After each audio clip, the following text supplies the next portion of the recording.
to Make, Share, Grow, a podcast about art making and the creative process.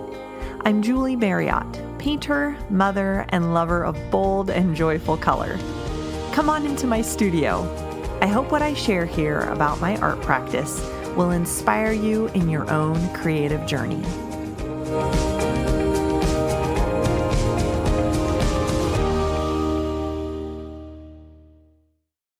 Hello, friends. I'm so glad you're here. This is week 11 of my journey towards creating a new painting collection.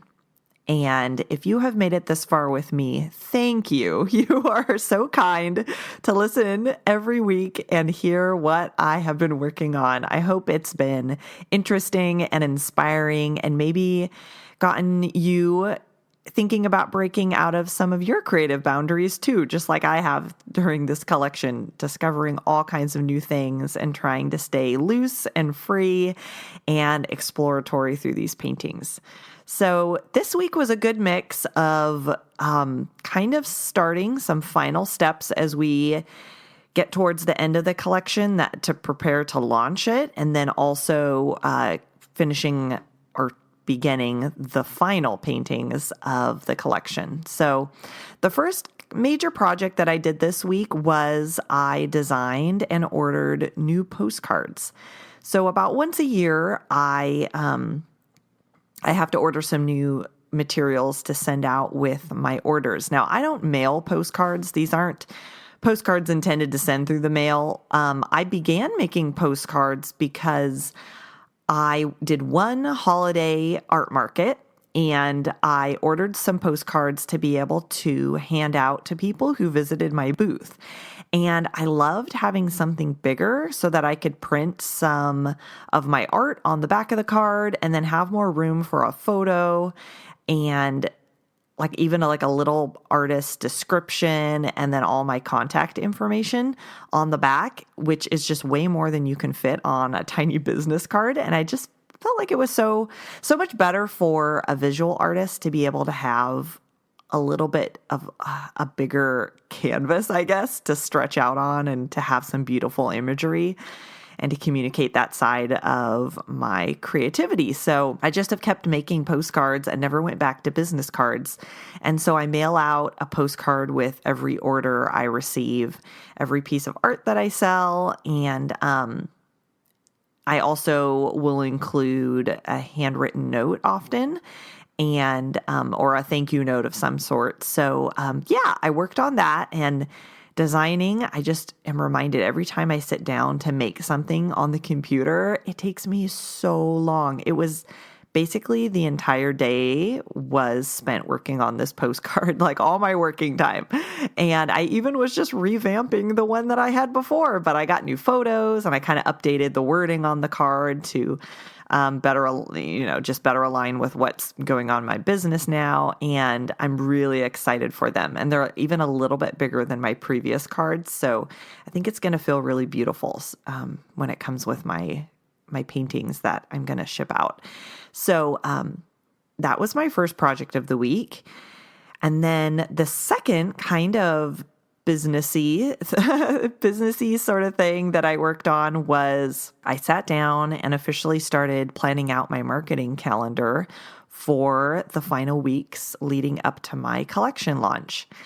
And this is only the second collection that I've done a very planned and thoughtful marketing calendar for. And I really like it. I have always beforehand for, the last several years, I've been launching collections and kind of doing the same things for each collection, but I've never actually sat down and really got thoughtful about what I wanted to share. And it's mostly planning out my emails and planning out my social media posts. And those are the two things that feel like I would sit down, and if I was winging it, I would feel a little bit like, what am I supposed to share? What am I supposed to say? What have I said before? What would it be good to repeat? And I just kind of like wing it every time. And this is my second collection that I've really been much more thoughtful and have kind of planned out a sequencing to what I want to say that hopefully will walk my audience through sort of a process, especially with the emails, like thinking through, what have I told my email list? What do I still need them to know? What would I love to share with them so they can understand the story of the collection? And when am I going to send out my video to them? What I want them to know afterwards or with the video. So all of that. And then also just when you're doing all the things for a collection launch, like trying to finish the artwork, trying to get it photographed, trying to name everything, trying to create your listings, trying to make sure that you're consistently sharing with your audience, it just gets really tiring. So to have a plan, especially for what I want to email and what I want to post every day for the weeks leading up, is really, really nice. Now that is way more organized than I usually am, especially for social media. I generally post whatever I feel like is appropriate for that day, and I decide that day. And I'm usually not nearly this organized, but I usually by this time, by the end of a collection, I have a good catalog of photos. Like I take lots of photos and generally share some of them when I take them, but then I have other ones that people haven't seen or photos saved up from past photo shoots that I haven't shared in a long time. I have an app. I can kind of plan out and load up all of the photos that I think would be nice for the couple weeks leading up and kind of plan out generally what I'm going to share each day with each photo. And that takes so much of the mental energy out of the whole collection release process. And when I'm feeling kind of worn out, like I've been talking, sharing, painting, planning, having that kind of planned out for me, it feels so good. And even if it's pretty loose, even if I don't know exactly what's going to go with the photo that day, at least I have the photo planned and have one less decision to make in my day. And yeah, it's great. And so I've about halfway planned out my marketing calendar. I have what I did last time and am kind of following that, but not rigidly. I have some things that I'm not doing for this collection release, and I have some things that I'm adding in. So yeah, that felt really good because I got to the place earlier this week where I decided and announced what my release date is going to be. And it's going to be in about 3 weeks on April 30th. And then I kind of was like, okay, now that I have the firm date, it's sort of this cascade of events that has to happen before that date arrives. And now I have to really buckle in and plan out what's going to happen almost like every day to get me to that finish line. So that is the super planned, organized side of me that kicks in, well, maybe like 3 times a year. When I launch collections, more than that, maybe like 5 times a year. But other than that, I love having the freedom of just painting and creating and having a loose plan. And then when I get near the end, then I have to be a little bit more conscious and intentional.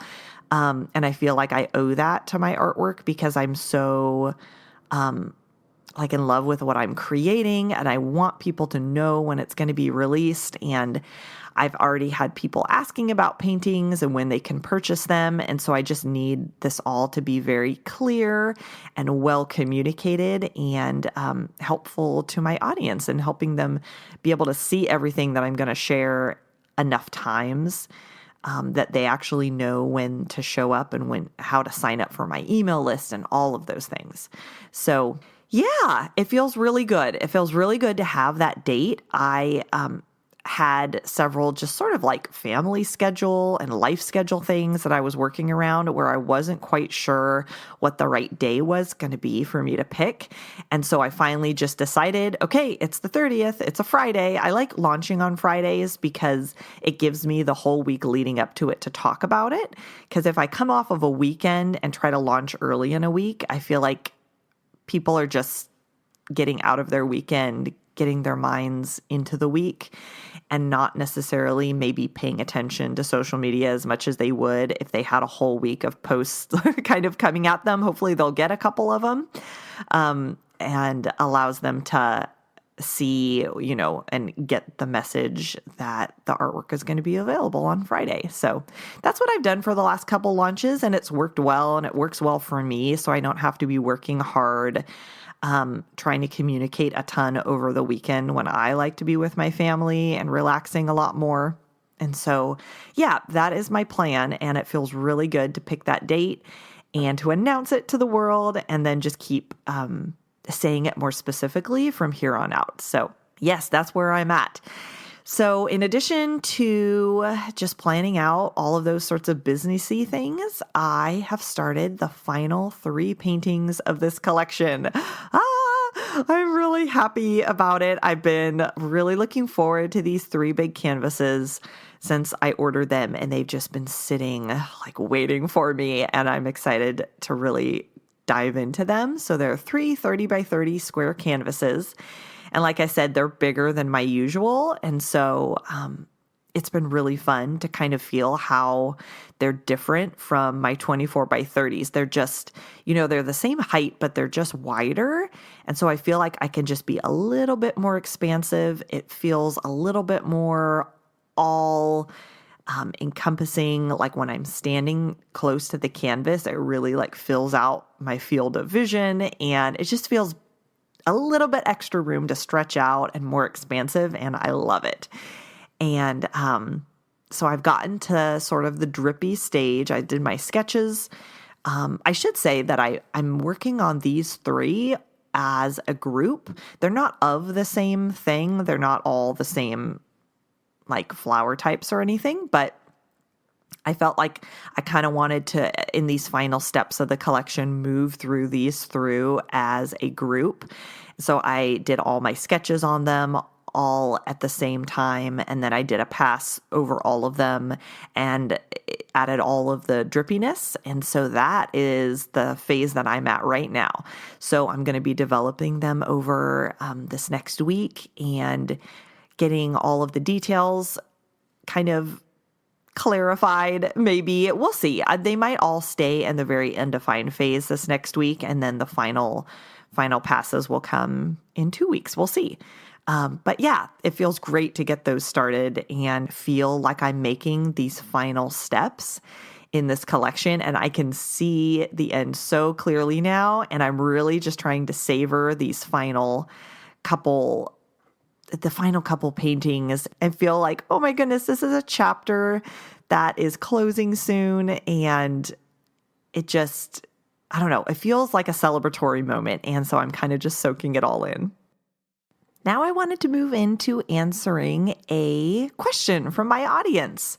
So here it is. It says, I'm new to painting. I would love to hear any advice and tips for beginners.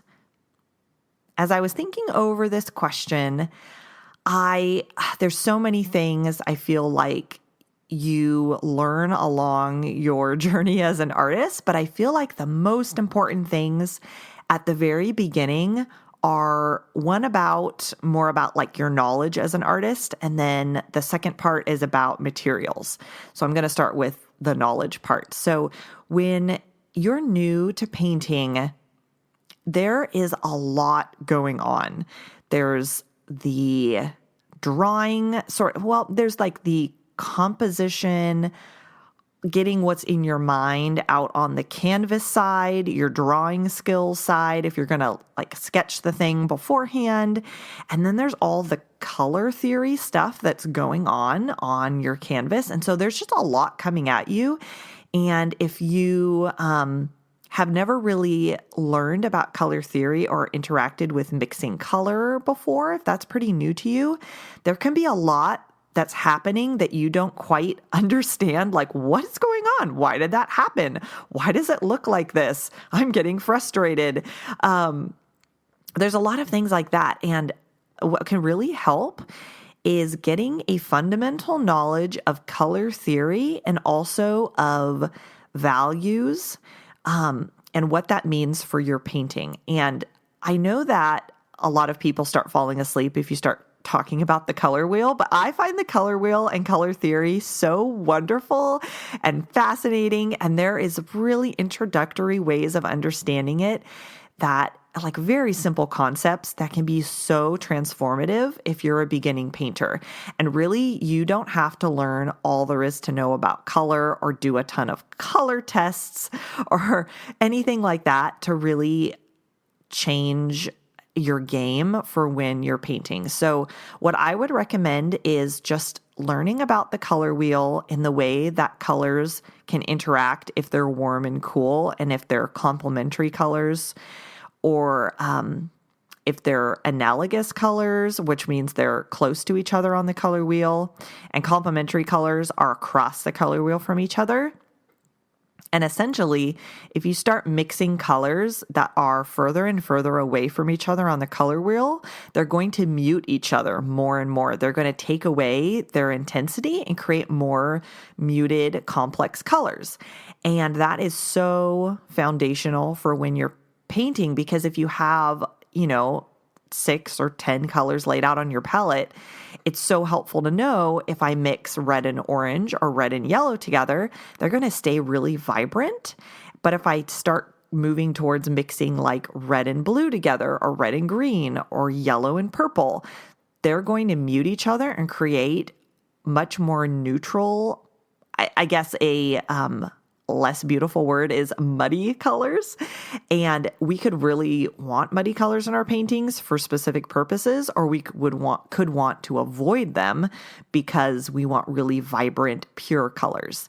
So getting a good understanding of how the color wheel works and practicing mixing the colors that you have on your palette or in your, bin of paints, just sitting down and playing with those mixtures and seeing how the colors that you have interact with each other is so valuable. And I love to have, when I was teaching art at an art studio and then going on and teaching some painting workshops, I loved having my students just mix together the colors that they have available to them and just play with them and see what happens. And as you learn about the color wheel, it'll kind of help you understand why those things are happening. So that would be my first tip, is learn about color and from the color wheel and color theory, just an introductory amount to help you understand what's going on. And then also learning a little bit about value contrasts. And so how you could have a very colorful painting, but they're all kind of shades of medium colors. And if you don't have a lot of light colors or dark colors mixed in, your painting can look very flat and uninteresting. And learning about values is essentially just if your whole painting was converted to grayscale or shades of black and white and gray, would it have lots of contrast, some dark areas, some really light areas, some medium areas, or would it all be kind of like medium grays or all really light grays?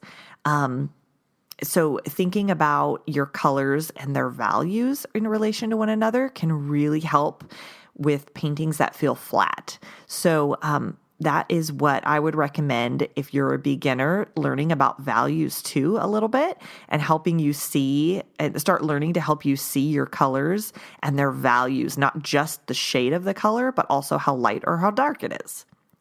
And then on the material side, my biggest recommendation is buying the highest quality paints that you can afford and you feel comfortable with, and not stressing out about the substrate that you're painting on or the brushes that you're using.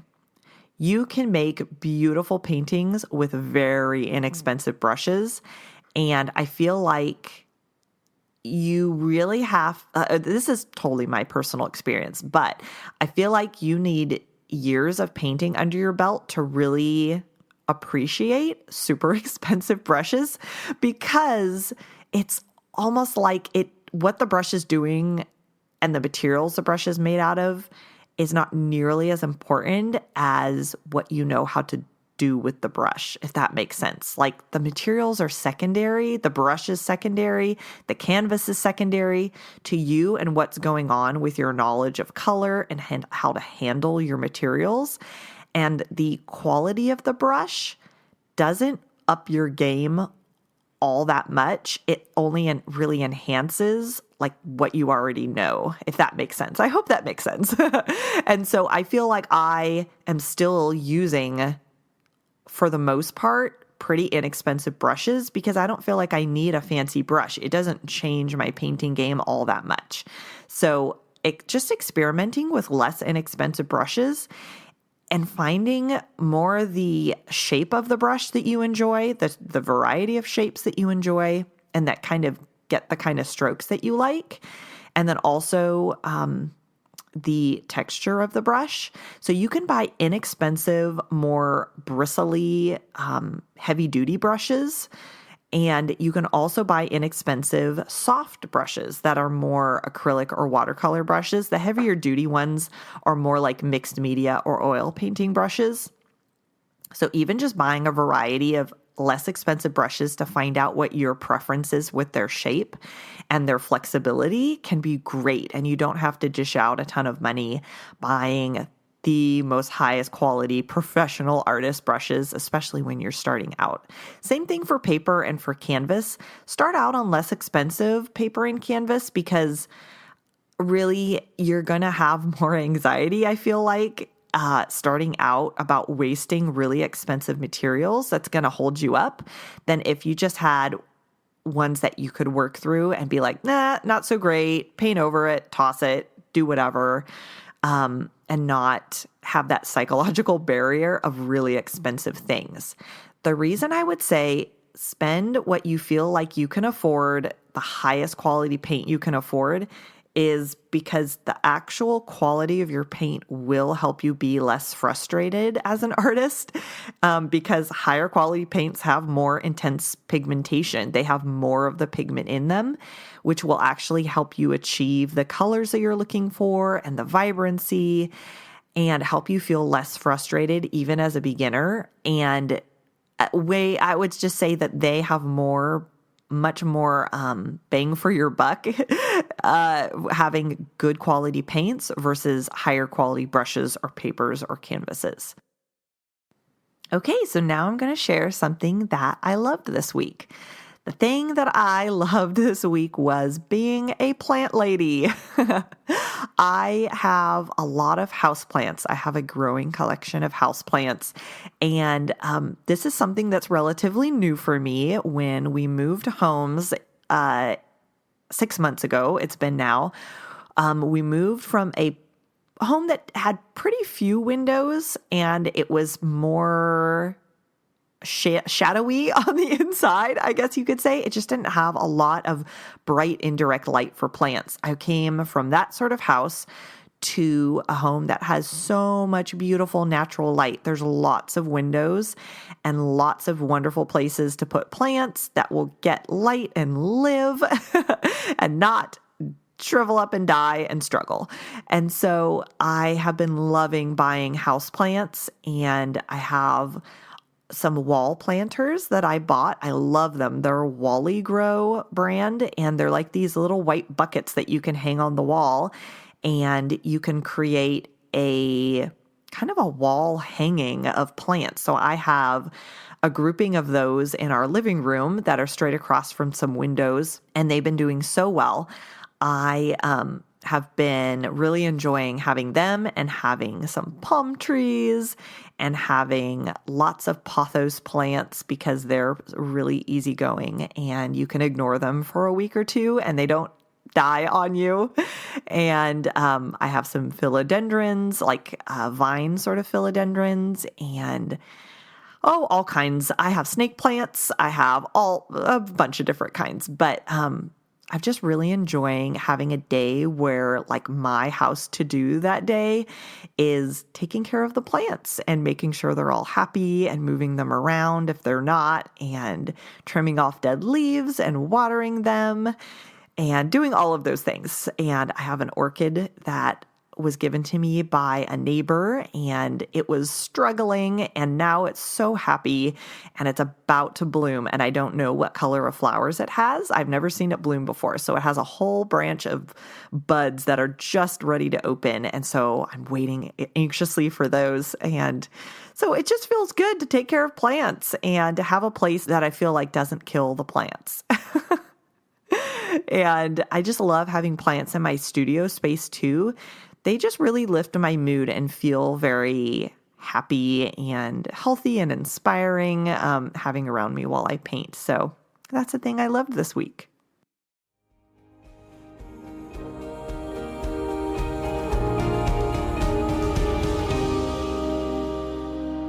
And that wraps up the show for this week. Thanks so much for joining me. And also, I want to say thank you for those of you who have been leaving reviews on Apple Podcasts. I love reading them. And I just read a new one that said that I was inspiring you to feel more free in your painting practice and to kind of let go of your inhibitions and maybe some mental boundaries that don't need to be there. And that means the world to me. I am so happy that sharing what I'm learning in my painting practice is inspiring you and even inspiring some people to paint who have never painted before. So that makes me so happy. Thank you for sharing that with me. If you haven't left a rating or a review, I would be so appreciative if you would do that on Apple Podcasts or wherever you listen to the podcast. That is so encouraging and inspiring to me too.